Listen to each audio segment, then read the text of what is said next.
Mathieu Allaire, 38 ans, est officiellement accusé de meurtre au deuxième degré, soit non prémédité.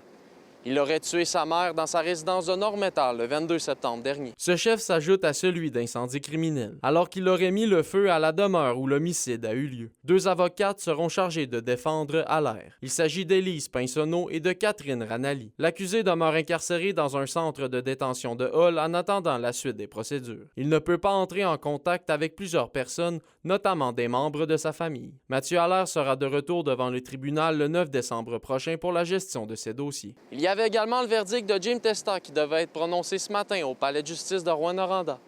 Mais voilà que la juge Manon Lapointe a annoncé le report du prononcé de la décision au 12 décembre prochain. Elle a mentionné qu'elle avait besoin de plus de temps avant de trancher. On rappelle que Jim Testa fait face à 33 chefs d'accusation dont traite de personnes, de voies de fait ainsi que d'agressions sexuelles. Il aurait fait subir l'enfer à des personnes vulnérables qui résidaient chez lui sur une période de 11 ans, soit entre 2011 et 2022. Du côté de Maître Andréane Gagnon, qui est l'une des procureurs responsables de la poursuite dans ce dossier, elle ne s'attendait pas à un report. Considérant la nature de la preuve, le nombre de chefs d'accusation et le fait que quand c'est un juge seul, le juge a l'obligation de faire la motivation de sa décision pour chaque chef, de pourquoi, du comment, de pourquoi il est coupable ou non coupable et tout ça. Donc, c'est pas étonnant considérant la nature du procès. Un délai en général de cette nature-là n'est pas, à notre sens, de mauvaise ou bonne augure. D'ici là, la poursuite continue à travailler sur le dossier en rencontrant notamment de possibles victimes qui ont été appelées à témoigner.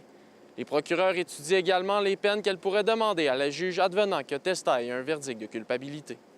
Olivier Morin, RNC Nouvelles, Rouyn-Noranda.